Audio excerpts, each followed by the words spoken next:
এটা কোনো কৃষি জমি না যেখানে নিড়ানো হচ্ছে। এটি হচ্ছিল একটা ঘরের সামনে চলাচলের যে পথ।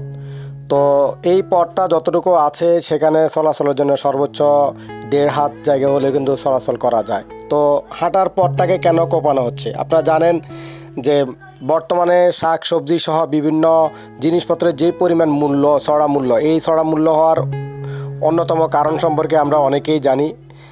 জুলাই বিপ্লব ছাড়াও সবথেকে বড় একটি সমস্যা কিছুদিন আগে আমাদের মাঝ থেকে গেল, সেটি হচ্ছিল দীর্ঘ 4 মাসের অধিককাল সময় অধিক বৃষ্টির কারণে সৃষ্ট বন্যায় অনেকের এলাকাগুলো প্লাবিত হয়েছে। সেটা আপনারা জানেন, নোয়াখালী পুরোটা, প্রায় লক্ষ্মীপুর, এদিকে কুমিল্লার আংশিক, ফেনী প্লাবিত হওয়ার কারণে অনেকের যে শাক সবজি সহ অনেক কিছু কিন্তু আমাদের নষ্ট হয়ে গেছে।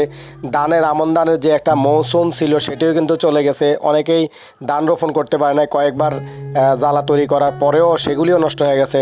এরপরে বৃষ্টি একবার থেমে তারপরে কয়েকদিন পর আবার দেখা গেছে আবার বৃষ্টি হলো। তো যে সকল উঁচু জায়গাগুলো আছে সেখানে অনেকে শাকসবজি চাষ করেছে, সেখানেও কিন্তু দেখা গেছে বৃষ্টির কারণে কারো কারো নষ্ট হয়েছে। তবে যারা মোটামুটি কৌশল অবলম্বন এবং মাঝে যেখানে হয়তোবা বৃষ্টি হয় নাই, শাকসবজি মোটামুটি উঠে গেছে, সেগুলোতে অতটা সমস্যা হয় নাই। তো উঁচু জায়গাতে যারা শাকসবজি করেছে তাদের খরচ হয়ে গেছে বেশি, তাদের নষ্ট হয়ে গেছে। এর মাঝে যে পরিমাণ আমরা এখন পাচ্ছি, এটাও কিন্তু আল্লাহ তাআলা আমাদের প্রতি এহসান করেছেন বলে কিন্তু সম্ভব হয়েছে বলে আমরা বুঝতে পারতেছি।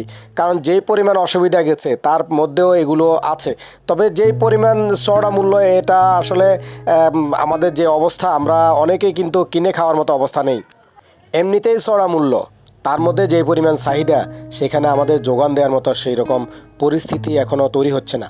তবে হ্যাঁ, মোটামুটি একেবারে হয় নাই তা নয়, আল্লাহ তাআলা আমাদের প্রতি এহসান করেছেন, কিন্তু কৃষক কিন্তু সেই মূল্য পাচ্ছে না। একজন মানুষ দৈনিক যদি 500 টাকা ইনকাম করছে, তার খরচ হয়ে যাচ্ছে আরও বেশি।